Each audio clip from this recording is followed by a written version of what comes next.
Assalamualaikum warahmatullahi wabarakatuh. Bapak Ibu Dewan Juri yang saya hormati, perkenalkan nama saya Ika Lukita-Ningrum dari SD Muhammadiyah 4 Pucang, Surabaya. Kali ini izinkan saya untuk memaparkan desain P5 yang sudah saya rancang dengan tema kearifan lokal dan judul proyek Menu Sehatku, Gaya Hidupku. Makanan merupakan salah satu kebutuhan pokok manusia, khususnya bagi anak-anak. Makanan sehat mempunyai peranan penting untuk tumbuh kembang anak.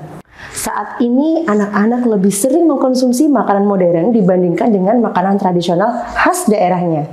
Oleh karena itu, proyek ini bertujuan untuk mengenalkan kembali identitas Indonesia dan kebudayaan Indonesia melalui makanan tradisional yang menyehatkan dengan menanamkan nilai-nilai kearifan lokal. Tahapan proyek pada desain P5 ini ada 4 tahapan. Tahap yang pertama yaitu tahap pengenalan atau orientasi.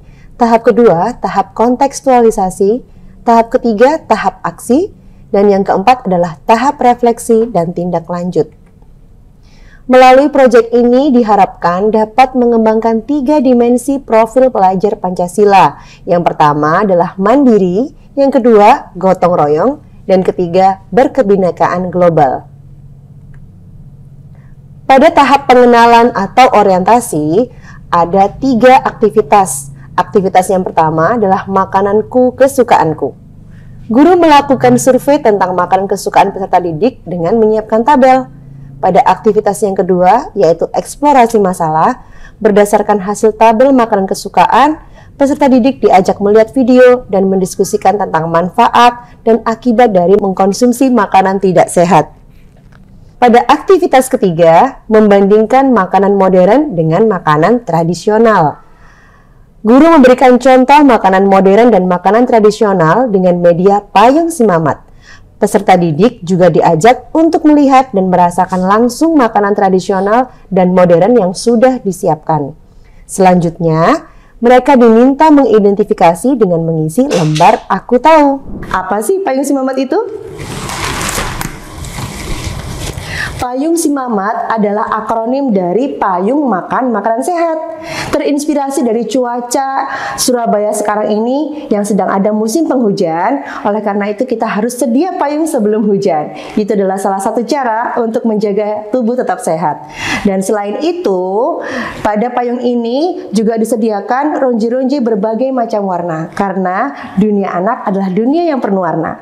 Untuk bisa memberikan pemahaman kepada siswa, kita harus bisa memasuki dunianya, kemudian mengajak mereka masuk ke dunia kita. Pada ronje-ronje ini sudah ada berbagai macam jenis makanan tradisional, dan di baliknya ada nama serta daerah asalnya. Itulah Payung Simamat. Tahap selanjutnya adalah tahap kontekstualisasi. Pada tahap ini ada 5 aktivitas. Pada aktivitas keempat, guru memandu peserta didik untuk berdiskusi hasil tabel Aku Tahu, makanan modern dan makanan tradisional yang sudah diisi sebelumnya. Kemudian peserta didik diminta mengisi refleksi makanan kesukaanku.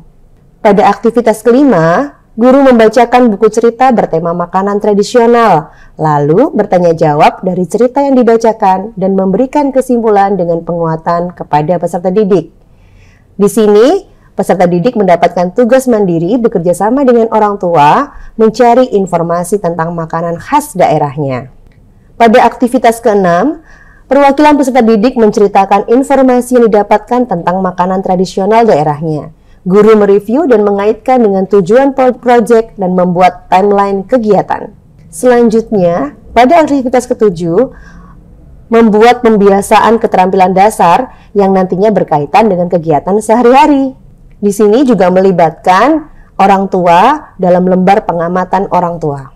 Aktivitas ke-8, di sini guru mendatangkan narasumber yang nantinya narasumber akan mempraktikkan cara pembuatan makanan tradisional. Peserta didik mengamati kemudian mengisi lembar observasi dari pengamatan. Setelah itu melakukan wawancara dengan narasumber.